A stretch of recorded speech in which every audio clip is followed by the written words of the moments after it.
Welcome back to UAP Studies. Today we have Kathleen Marden, who is returning on the podcast, and we are more than happy to have her on. She is a true pioneer in the field of, not only ufology, but also abduction phenomenon, and she has worked her butt off over the years to bring us great information on the subject. Of course, her newest book, Forbidden Knowledge, A Personal Journey from Alien Abduction to Spiritual Transformation, has just been released.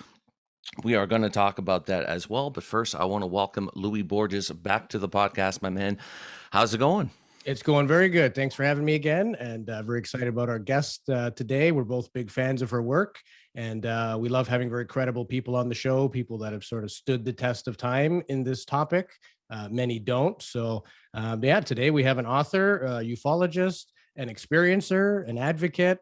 She's a hypnosis practitioner, a conference presenter. She's a recipient of the 2021 UFO Congress Lifetime Achievement Award. We could go on all day, but let's bring Kathleen Marden on the show. Welcome. Thank you. Great to be back.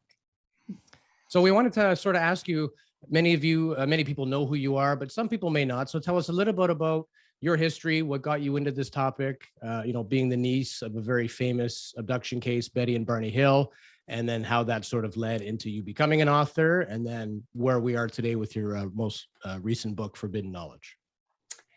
Be happy to. Well, I had arrived home from school when I was 13 years old, and my mother was having a very unusual conversation with my Aunt Betty Hill, and first time I'd ever heard of anything like this, but I knew that the craft had come very close to my aunt and uncle. They were concerned that they might have been exposed to radiation and concerned about what occurred. There was a lot of perplexing evidence when they arrived home. I saw the unfolding of this event, the emotional impact it had on Barney, my aunt's search for the answers, and I could never forget about that. It had such a huge impact, and they never wanted the story to go public, but it was released as the result of a violation of confidentiality on a very wide scale. So that's where I came from initially. I grew up, went to college, earned my degree in social work, had a concentration on social science. I loved doing social research studies. And then I went on to teaching and did some graduate work while I was teaching, and became ill after quite a long career and had to leave my profession. I had a debilitating illness, and I decided that what I could do for intellectual stimulation from my home was to begin to investigate my aunt and uncle's case. I joined the Mutual UFO Network and learned how to conduct an investigation, had some training from MUFON. And so I did research and investigation over a very long period of time involving that case. It's still going on today with a lot of new evidence in my new book that was just published last year for the 60th anniversary of my aunt and uncle's experience. Well, about 30 years ago, too, I began speaking with other experiencers and wanted to know as much as I could. I talked to John Mack, I talked to Bud Hopkins, David Jacobs, some of the big names in the field. So I had a personal relationship with them and learned a great deal. And then I decided to conduct take part in as an investigator in 3 social research studies on experiencers to identify the characteristics that experiencers share that are not common among the general population. So I've done a great deal of research, investigation, experiments, on and on. And this has brought me to where I am today. I've just released Forbidden Knowledge, which is full of information that I thought I would never release, but finally decided to release it. What blew me away in the book was actually finding out how much you were embedded in Betty's life, especially after her husband died, Barney. He died quite young too, wasn't he? 46, 47? 46 years old. He had a Jeez. massive cerebral hemorrhage. Yeah, that's young. That's very young. And you said that the stress of that, of what he had experienced, he took it differently than the way that Betty took it. Like he seemed to take it a lot harder than she did. Like, He absolutely did. And I think that we have to look at his historical background. He was a Black man raised in a segregated society. Although he had an IQ of 140, he couldn't go to college because he was disadvantaged. He never had the opportunities that a white man would have. And so that had an impact on him. Then World War II had an impact on him as well. He ended up in a hospital in fair condition due to an explosion, and ended up being released. He recovered and he worked for the post office. So he was a bright, very bright man, a wonderful individual who reached out to others in support. And Betty's history was as a woman whose family had been established in the Northeast since the 1600s. They were some of the first settlers to come to this country. Very different kind of background. My grandfather was active in town politics. He was at one point the head of the chairman of the board of directors, or the board of selectmen for the town. yeah, no, and then finding out that like you were dealing with her when she got ill as well. You were pretty much the go-to for everything, taking down her diary notes. You were going to do the groceries, you cooked, you cleaned, you also had to maintain the house. Like you were really embedded in this. I was. You're the best person to actually write the book because you lived with them and you got to see the side effects of that. Yes, I lived with Betty when I was a college student after Barney's death, and drove Barney's car to college for my classes. The same car? The same car? The car, it was the station wagon that he had. It wasn't the car that they had their abduction. Okay. I had to ask. Yes. Yeah. And then Betty had assisted me with my education, with my college education financially, and had made that promise when I was born, in fact. So I always knew that that was a promise she had made. But after Barney died, I had to move there for financial reasons. And then I made the promise to Betty that I would always take care of her in her old age for what she did for me. And so I moved near her. And I mean, within probably 5 miles of her home, I had been about a 45-minute to an hour drive away. So I sold my place and moved to be near her. And lived with her when she was unable to care for herself because of her terminal cancer. Did you and Betty ever discuss UAP phenomenon? I know you're an experiencer and so was she. So I'm not 100% certain on timelines, like if your experiences were after the fact or whatnot, but did you ever have discussions, candid ones about that sort of thing? Absolutely. We had many, many discussions, beginning when I began my research for the book Captured, the Betty and Barney Hill UFO Experience. And because I heard about it when I was 13, whenever they came to the house or we went to their house. Betty was obsessed with this. She wanted answers. She was talking to Air Force officers, to naval officers about this. So it was something that she was very focused on. Barney, on the other hand, had a totally different attitude. He wanted to forget it as quickly as possible. He thought that no good could ever come of it. But that I drove Betty along the close encounter route numerous times. I tape recorded her statements. I did my own investigation, going up there with my husband time and time again, always looking for a prosaic explanation, which I couldn't find. Betty was very much a nuts and bolts kind of person. She and I would have heated discussions, you might say, about the experiencers who were saying that they were taken through ceilings or walls or closed windows. And I would always say, well, Betty, don't you think that these ETs, if they had the ability to come here, might have developed the technology to do something scientifically using physics to pass a human body through a solid surface? And her answer was always, well, if somebody told me that had happened to them, I'd ask to see the repair bill.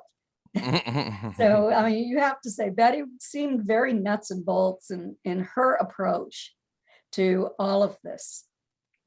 And encouraged me to be that way too. So for many years, I was a nuts and bolts investigator. I was looking at everything in terms of physical evidence. It seems like it used to be just, when you say nuts and bolts, I've heard that term a lot. People want something they can dig their teeth into.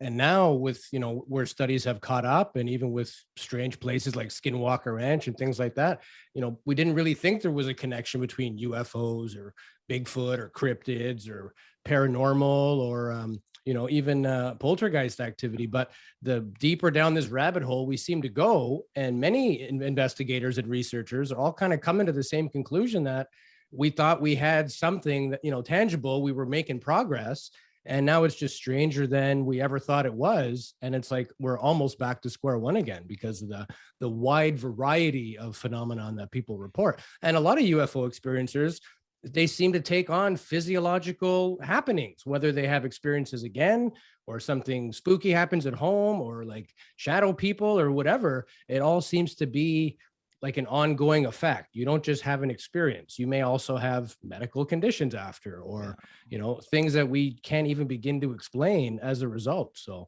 we're definitely getting stranger and stranger, and it's time for some big brains and people such as yourself to help us all really understand this at more of a spiritual level. Yes, absolutely. And interdimensional as well.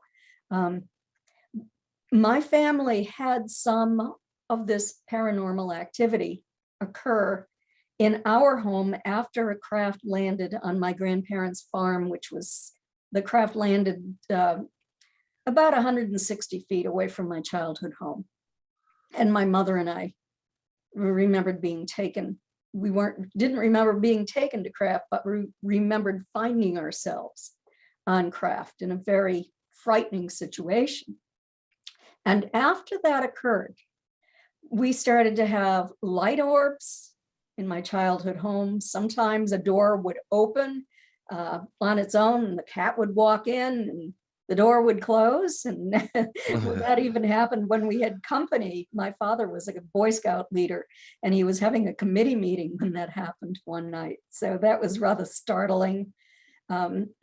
One time I was sleeping in my mother's bed when my husband and I were visiting from another state, and we felt something unseen walking on the bed.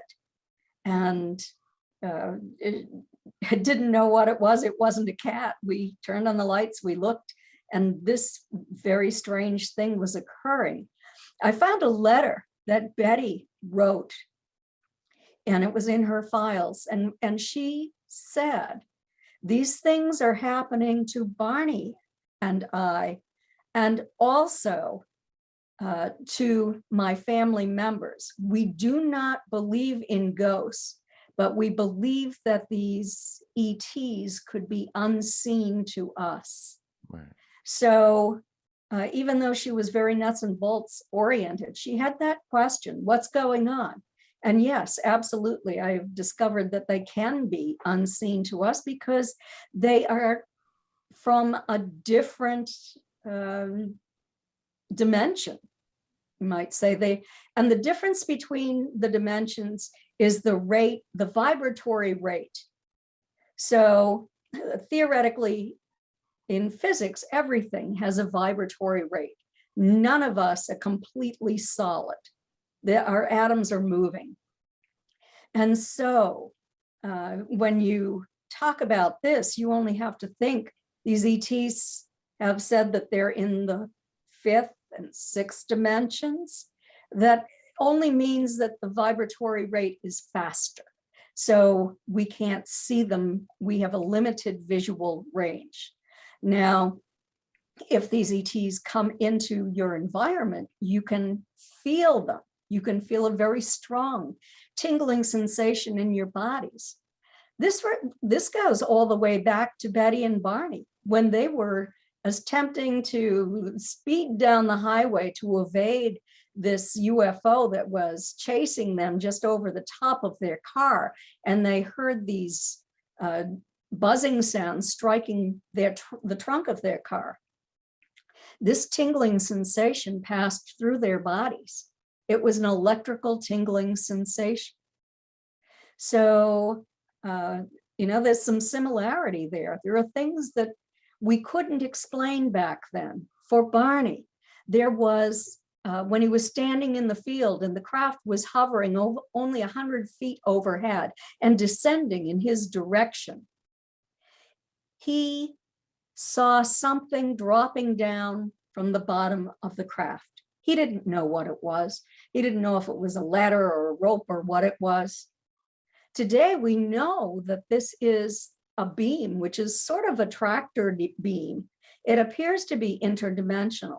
And I actually have video that I'm going to be showing at most of my lectures this year that has been caught on a few seconds of film. In one of the biggest cases I've ever worked on, 3 people, one a confirmed experiencer. And that I arranged for 2 highly respected paranormal investigators to go to this experiencer's home to conduct an investigation to see if they could capture any evidence. They went there, they had all their equipment set up, they had a video camera in one part of the yard to try to capture a UFO. Well, they did capture not the UFO, but they had this craft come in, and suddenly all the equipment they were holding in their hands was no longer in their hands. They were reeling back and forth. They were feeling nauseated. They picked up all the equipment. They had to find it first under a bush, walked back into the experiencer's home, and the experiencer's wife was there saying, "Where have you been?" And they said, "Just out in the yard." And she said, "No, you weren't. I was looking for you. Do you know what time it is?" They went outside at 10 o'clock. They thought it was still only 11 o'clock. It was actually 1 o'clock in the morning. I'm sorry, your mom experienced that as well, right? Grocery shopping one day. You mentioned that in the book, I believe, that she went out grocery shopping and then experienced this missing time. You guys were all worried that she had gotten into a car crash or something. Yes, absolutely. Yeah. And when she arrived home, the frozen food was thawed. Oh, really? This That's missing crazy. time is pretty common among experiencers. But what happened is I was able to obtain film from that camera in that case I was just talking about. And on it, it shows an indigo beam, and it shows an entity dropping off that beam.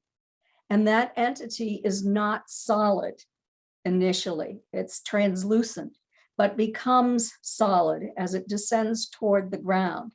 There were several entities captured. And during my lectures this year, I'm going to be showing that video and those entities that I was able to capture, and in my frame by frame analysis. in the first few seconds before they realized what was going on. I'm talking about the ETs realizing. Right.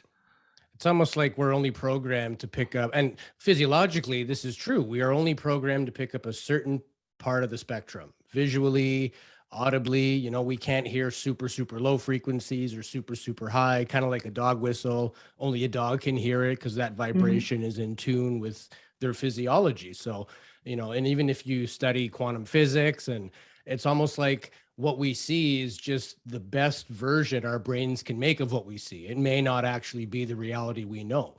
So when you see things dematerializing, and I mean, maybe that's how they travel crazy distances, is not by actual propulsion machinery. Maybe there's a dematerialization and then a reappearance somewhere far, far away. Like if you can figure out how that vibration works, that's like the instant highway. And you know, and when you look at quantum entanglement, and you know, you move one thing here, something else is also affected. You know, maybe it's way above our pay grade to even try to understand a percentage of this type of stuff.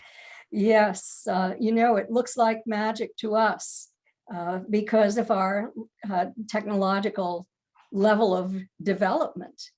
We have a long way to go to reach that point. Scientists, theoretical physicists are attempting to understand that, are developing theories on it. It appears to be interdimensional in nature, and some of those physicists believe that these entities are actually on some distant planet and actually have the ability to project sort of images or holograms. And that's what we believe is craft and non-human entities, but they're actually on another planet.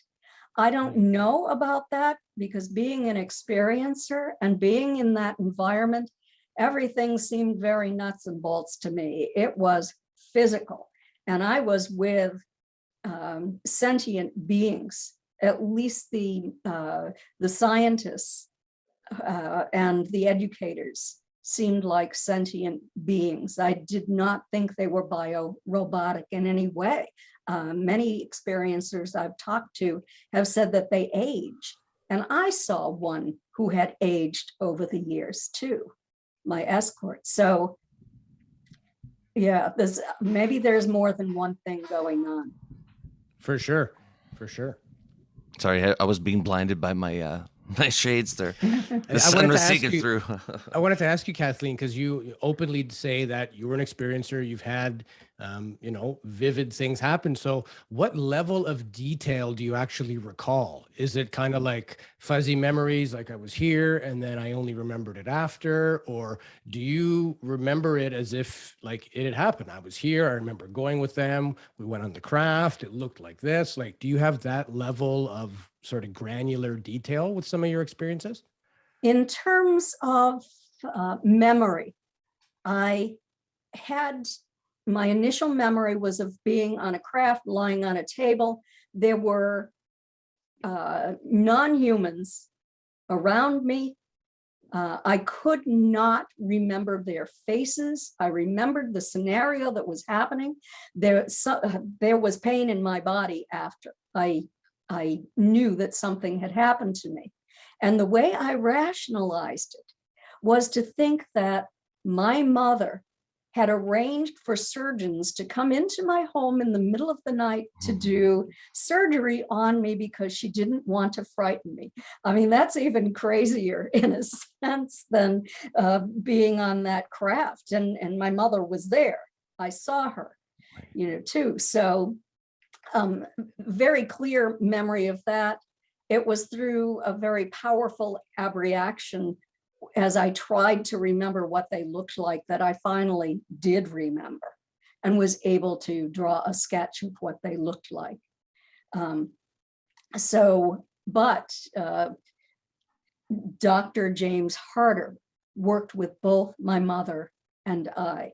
He was from the University of California at Berkeley, worked as a professor in the engineering department, and was also the Aerial Research Phenomena Association's, or Aerial APRO, APRO, I got that mixed up, Aerial Phenomena Research Organization. He was their chief abduction investigator. So he hypnotized us, and we remembered more details of what had occurred. This was in the 1970s, but it was only a couple of hypnosis sessions and very short.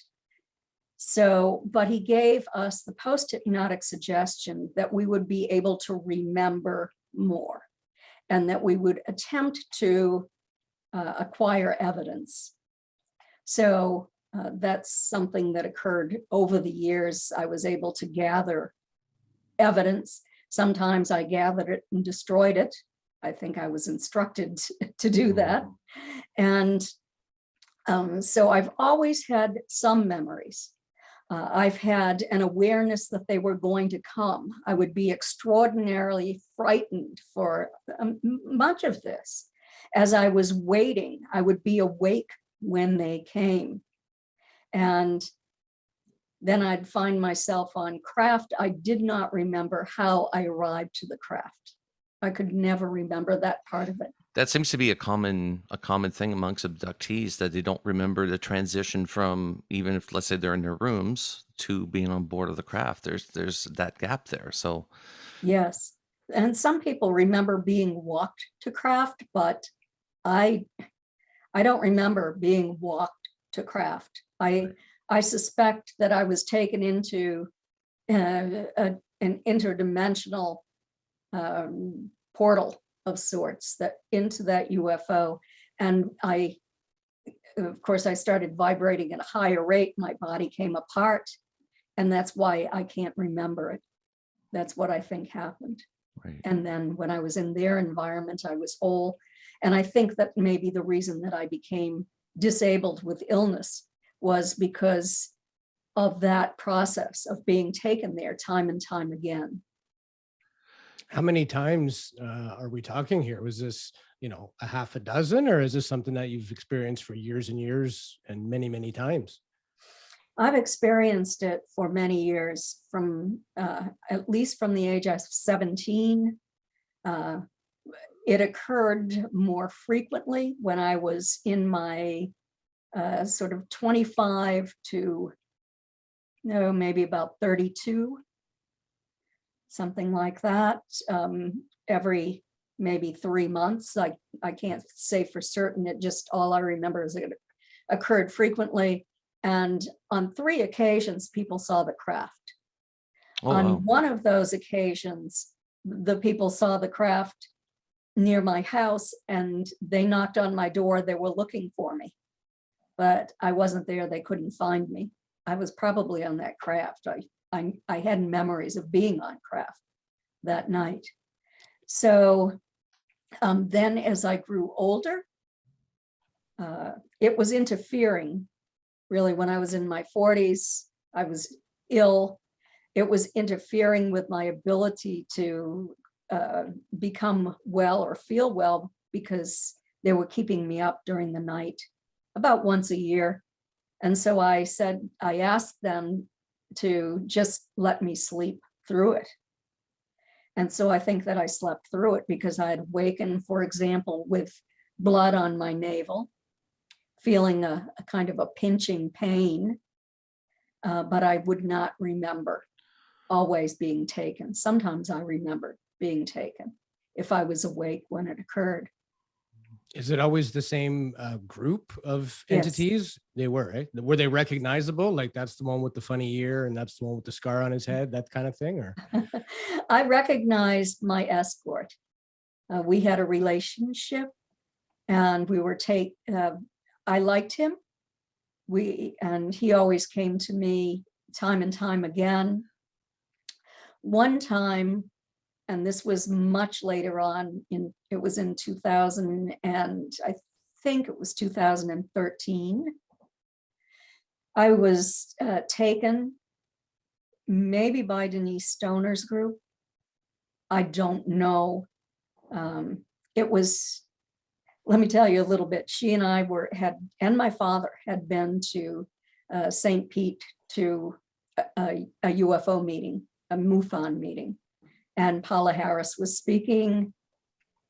And we, on our return home, that night, my GPS started to malfunction.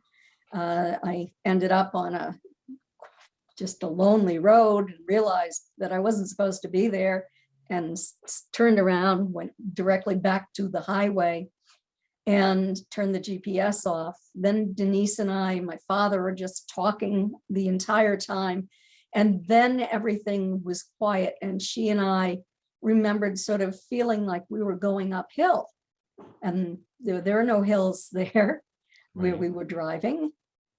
And so she might, I don't know. We have this point of confusion. If we were taken together under hypnosis, she remembered walking by a room where there was a man and a woman sitting on a bench. The man was elderly and bald like my father. The woman was wearing sort of the outfit that I was wearing, but she couldn't say for certain if it was us. We all arrived home late that night. I think she was later than we were.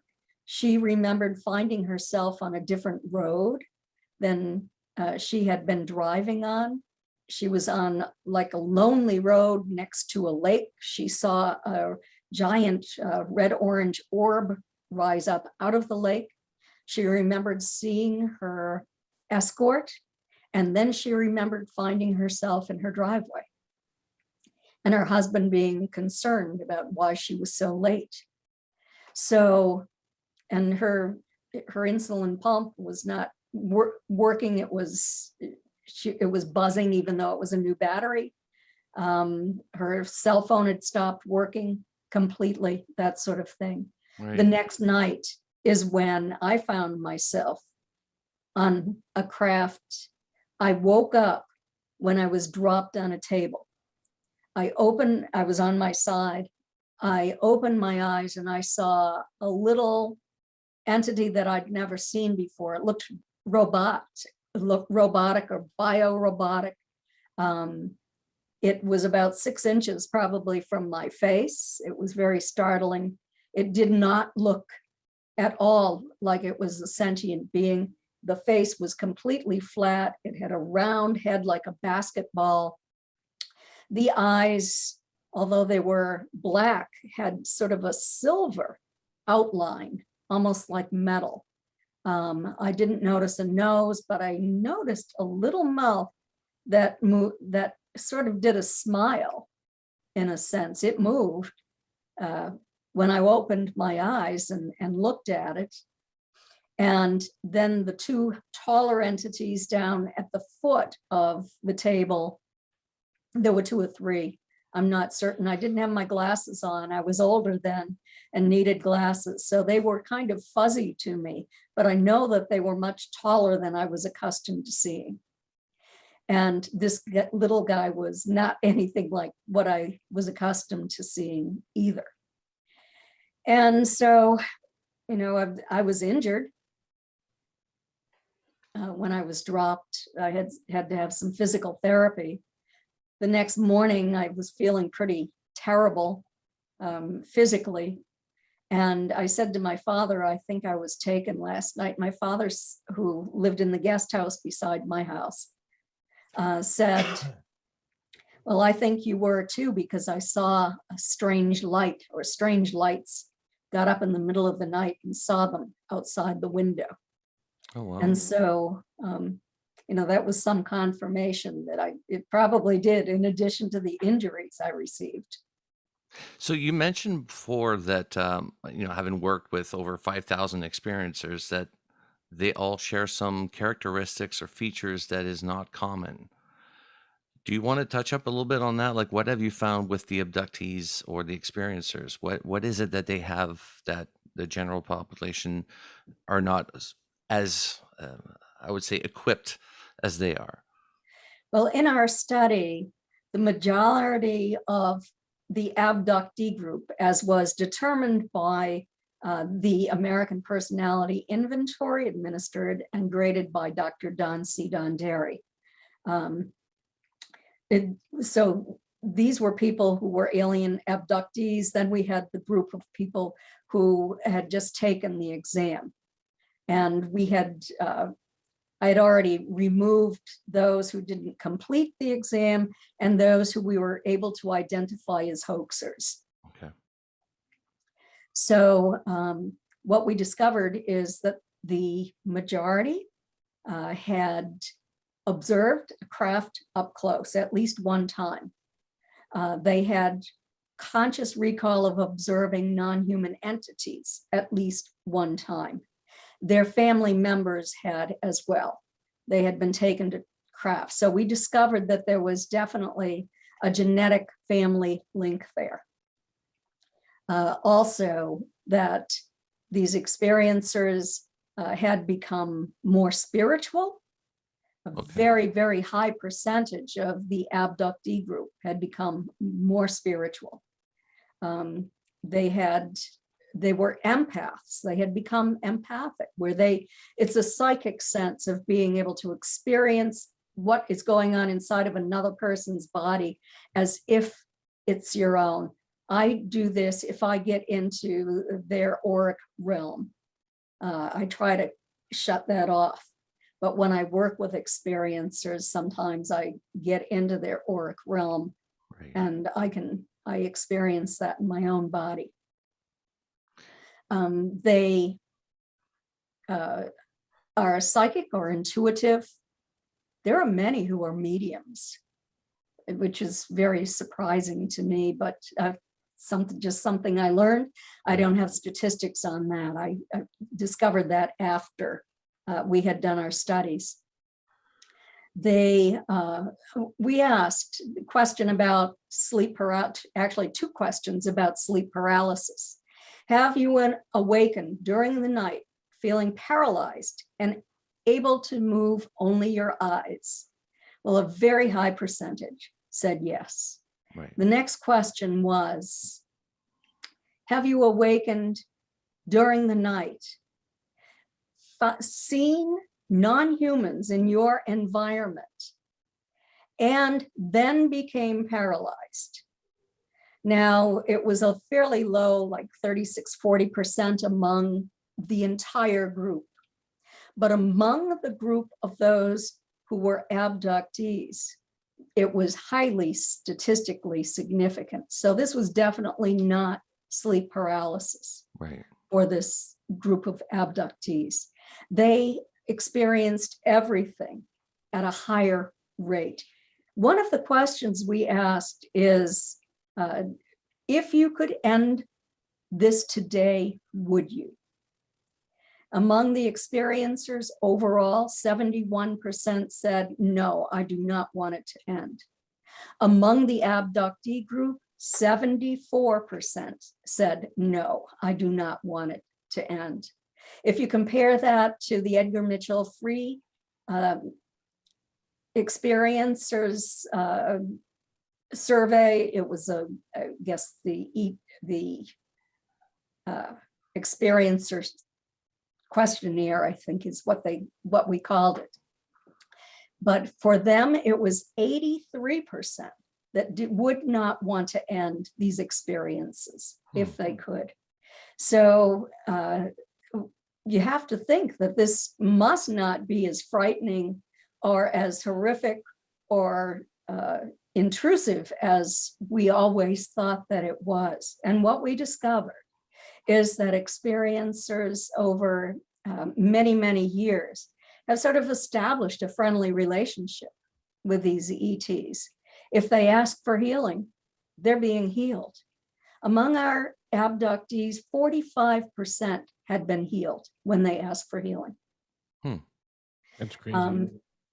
They were also early on experiencing health problems, as I did, and they had 53% had migraine headaches, 45% had nosebleeds, 44% had a medical diagnosis of chronic fatigue and immune dysfunction syndrome.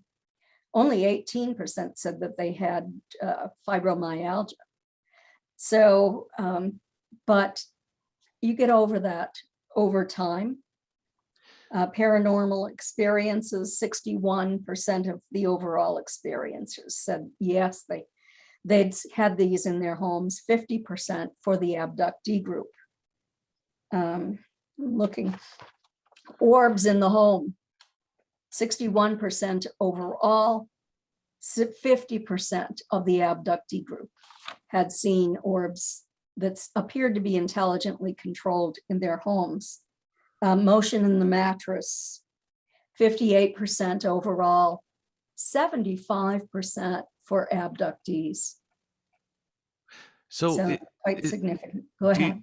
Do you think there's a reason why they sort of erase your memory after you've had an encounter with them? Is there a specific reason why they're doing this? Is it's hard on our psyche? Because obviously there's a need to know for experiencers. Experiencers want to know what happened. They want to know more about who these entities are, but it seems like they just do this brainwash thing on people. Do you think there's a specific reason for that? There are so many answers that I have for that. First of all, they want us to remember part of it. They want us to remember the part of the educational part about their concern about our use of nuclear weapons, their concern about a collapse of our environment, and that it could lead to our destruction.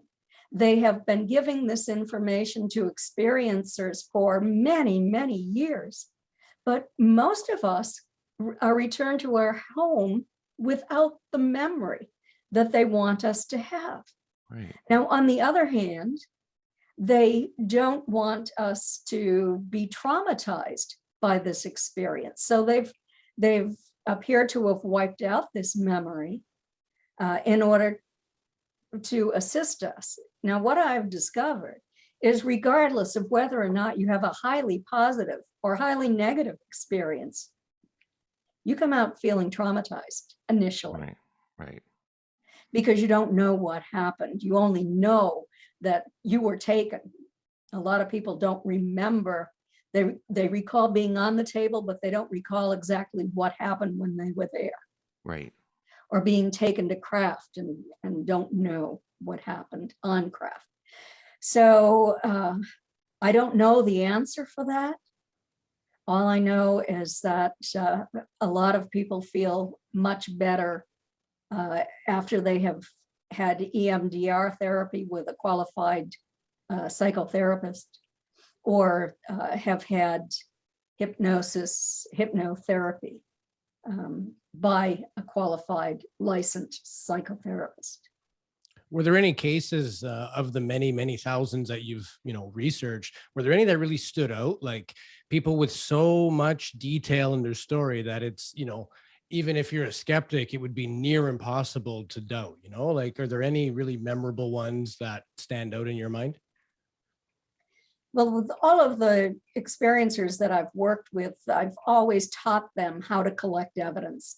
And if they were able to collect evidence, then I continued to have a relationship with them, if this is what they wanted. I had a case in Canada, Winnipeg, for an experiencer who collected evidence over many, many years. And I ended up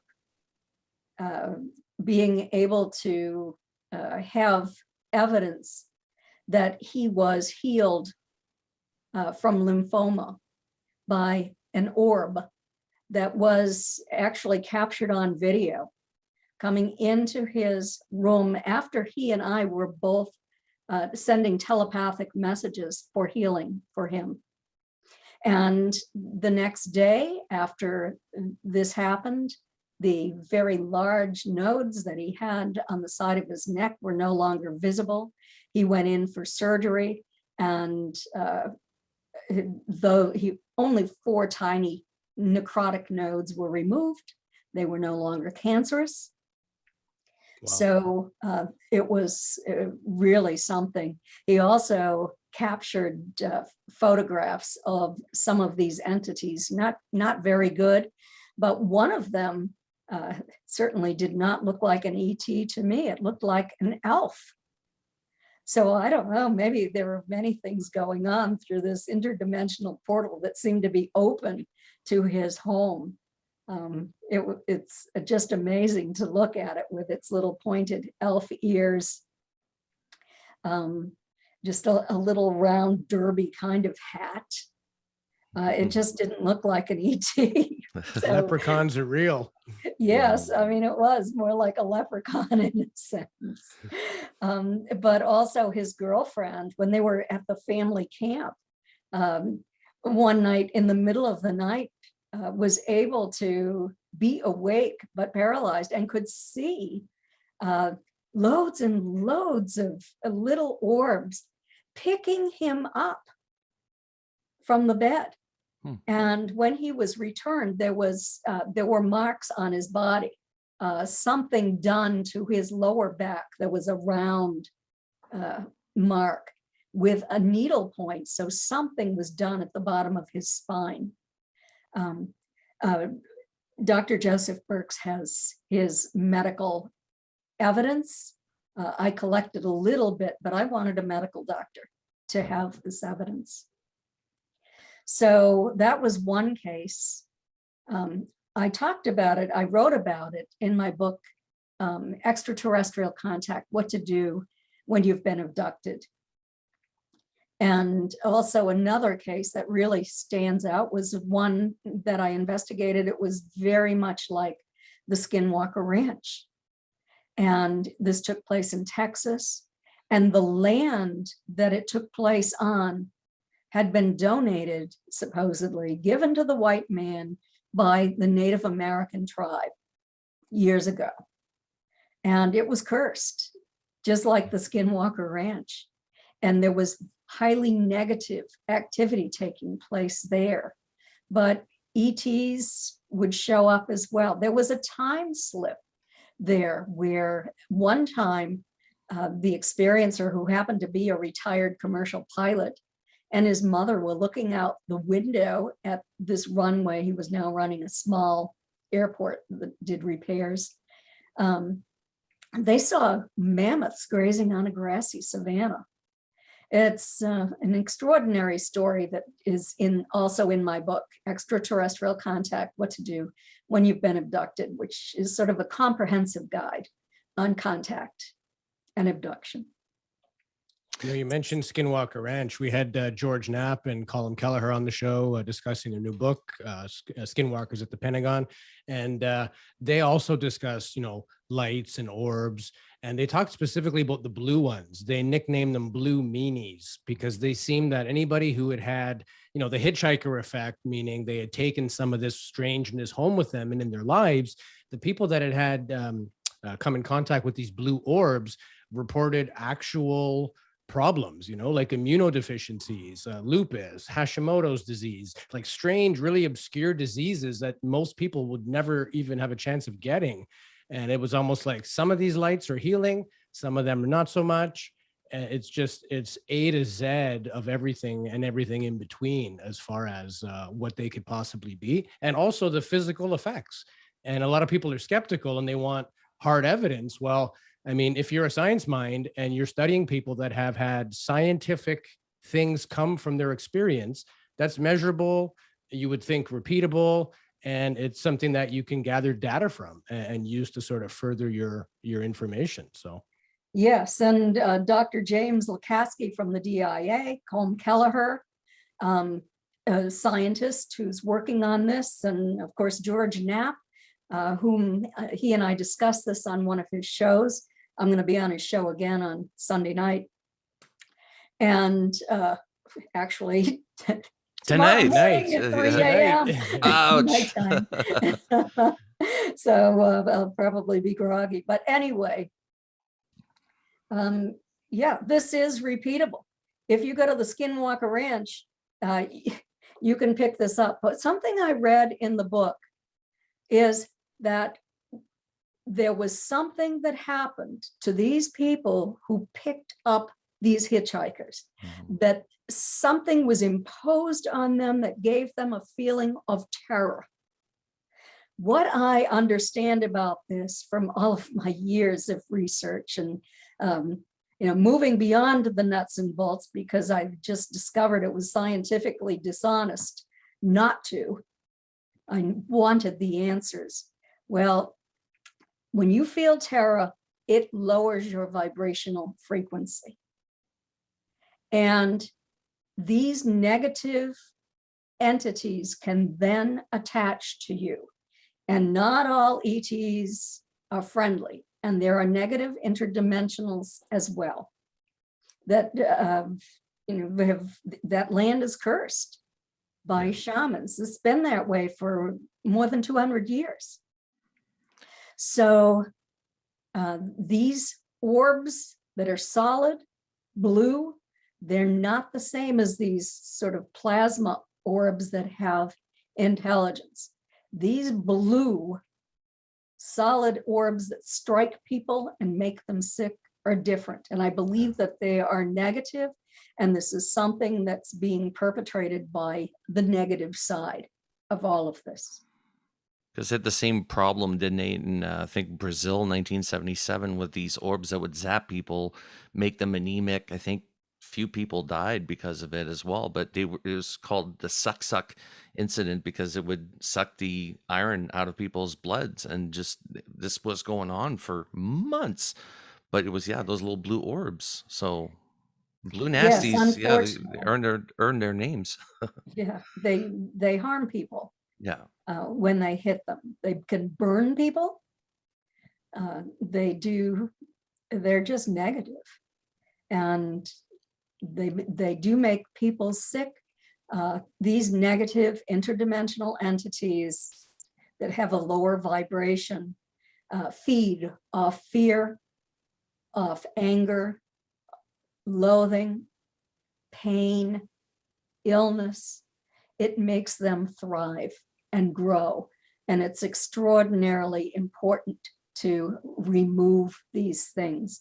The paranormal clergy is receiving more requests than ever to detach these things. If you go to my website at Kathleen-Marden.com, you'll read some suggestions on how to detach these things. So it's under my essays on contact. So that will give you a beginning on what to do. You have to raise your vibrational frequency. You have to be happy. You have to avoid anything that might make you frightened or might cause you to become angry or, that sort of thing. So don't have kids, is what you're saying. Just don't have the stress of kids. You've had sex. Your immune system. That's actually true. Like that's what they say. You can actually manifest positive health in your life if you raise your vibrational energy to a positive one rather than dwelling in the negative. It's no coincidence a lot of people that are always negative and always in that zone also have a lot of health problems, and they have a lot of bad luck, quote unquote. It's sort of like your circle of influence. You create it and you live within it, whatever that energy field looks like, Yes. And anyone can, regardless of how high their energy field might be, if they are overcome, if they have a moment of just terror in their lives, it could be caused by one of these negative entities that can get in and attach. So don't think that it only impacts those who are lower vibrating, people who are alcoholics, opioid abusers, people who thrive on horror movies, that sort of thing. It can happen to anybody. You just have to change your behavior. You have to do what you can to keep as positive as possible, because then these negative entities are not being fed. They're not receiving what they're looking for, and they have to look elsewhere. I wanted to ask you while we have you on the show, I've always been intrigued by statements people make that they were abducted and had a physical implant. And I've heard stories of one particular doctor who claims to have removed 4 or 5, I forget the number, but actual metallic little tiny chips or things that had almost like biochemistry within them. They weren't, it wasn't a different creature or a cell. It was like a metal, but it seemed to fuse with the muscle tissues, and it seemed to have And it was removable. And even when they did like metallurgical, diagnosis on it, they're like, yeah, the isotopes of these metals don't exist on our planet. So have you researched anybody that's claimed to have had an implant, or, Well, can you shed some light absolutely. on that? Yes, and it was Dr. Roger Lear who was the pioneer, and along with Daryl Sims, they worked together for a while, and then they had a falling out. And Dr. Roger Lear continued with this and had surgeons who worked with him to remove these implants. They had special properties. These implants were coated with a biological substance, very hard, that prevented them from being rejected from the body. They were connected to proprioceptor nerve fibers in the body. They appeared to have intelligence. When the surgeons went to remove them, they attempted to flee from the scalpel. They would move up the arm, for example, if it was in the hand, up the leg if it was in the foot. So they would try to escape. The ETs now seem to be planting them in places that are much more difficult to reach, such as in the jawbone, under the teeth, for example, and in places where if you remove them, it could cause paralysis. Yeah, I've heard of a have guy had one in right his here. brain stem, and they said, yeah, we could try to get it out, but you're going to die one way or the other. It's so deep in there, it's impossible to access. Yes, yeah. Crazy. So, but in a couple of those implants that were removed, they discovered that they transmitted into deep space for about, I think it was 1 or 2 months, and then shut down. And also made of a crystalline structure of metallic substances that are either rare earths or meteoric in origin. Right. Technology far in advance of our own nanotechnology. For sure. And Mhm. it's almost like if it happened to me, I wouldn't be too sure if I want to remove it, because what if it's there for a good reason? What if Yeah. they told me, look, don't remove this when you gain consciousness, and you go ahead and do so, and it just turns out you get diabetes or something? Who knows? Right. Yeah, And I agree. It's not a good idea to yeah. If it, remove them. One of the experiencers, the one in Canada that I spoke of, had his removed by his physician and regretted it terribly. He was feeling very remorseful. right. And then I just said to him, well, don't worry, they'll put another one in. And They'll come then he back. was back to being himself. And yes, and they did insert another one apparently, and he was doing fine again. And so they do have some positive reasons for being there, to monitor the health of the human body, to be able to communicate with experiencers, I believe, as well. And so I don't know if there's still a reason for them to find us. I've never been certain that was the reason they were placed Right. in our bodies. That Because they could probably find us anywhere anyways, right? Just through. we emit a signal or a light. They say that they can see the light coming from our bodies. So that seems to be the signature, from what I understand. One of the nicest things in the book that you wrote was Betty and Barney embody all the traits that exemplify what good humans should be. They are kind, loving, compassionate, intelligent, curious, educated, and believe in equal rights. And just that little passage I thought was beautifully written, because it is true. They were really good-hearted people.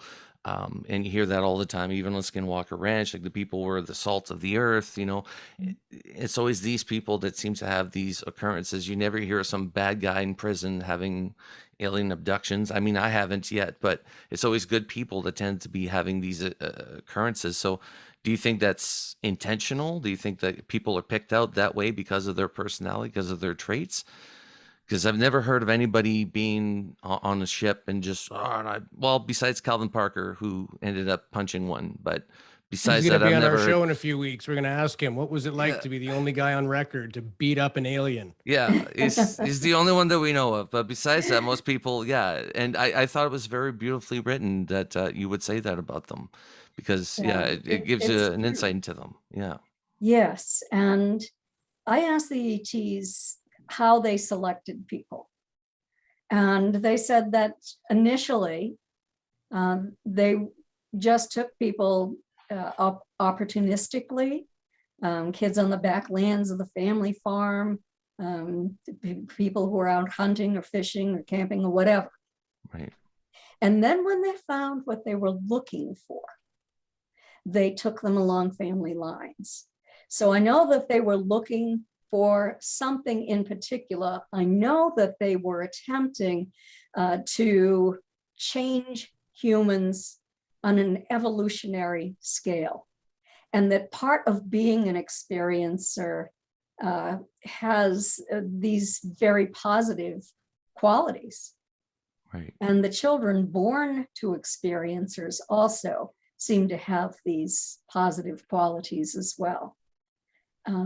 Highly spiritual, for example, kind, caring, Right. compassionate. Which are all the good traits of humans, if we could just all focus on that, right? Yeah. Well, yes, yes.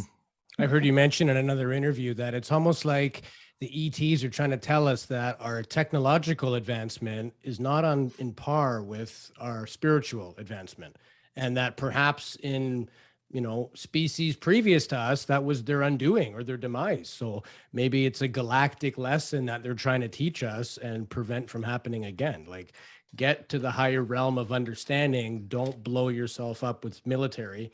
That's not the way to get advanced enough to see the stars, right? Yes, absolutely. They told me this, and they told other experiencers on the open-ended questions on our studies this as well. Others repeated it, that our technological development is simply out of sync with our spiritual growth. Yeah. And when this happens, it could lead to the disintegration of the species. Those were the words they used to me: disintegration of the species. Disintegration. Yes. Heavy word to use. Heavy word to use. Mhm. Louis, do you have any final questions for our guest today? I think it's been an awesome show. I think we covered a lot of material, and such a pleasant person, and just Absolutely. You can feel other people's energy when you're in their presence. Some people make you feel good. Some people you just feel drained. I feel good. I feel like I've learned something. Hopefully our listeners have as well. That's the whole point of our show. And what a credible and amazing person to have on the show, Kathleen Marden. And now, thank you so much. Also, the book Forbidden Knowledge: A Personal Journey from Alien Abduction to Spiritual Transformation is available right now. Kathleen, where can we get a copy of this book? You can acquire a copy of this book at Amazon.com, okay, and also from my website at Kathleen-Marden.com via PayPal, or you can also, I will autograph it. Oh, nice. If you want your name on it, just let me know, and I'll put your name on it as well. That is awesome. Kathleen Marden. Take two, one for Louis, one for Jason. Yeah. Kathleen Marden, thank you so much for coming on UAP Studies Podcast today. We really appreciate it. And please come on back whenever you want. This podcast is open to you. Well, thank you so much. I enjoyed my time with you today.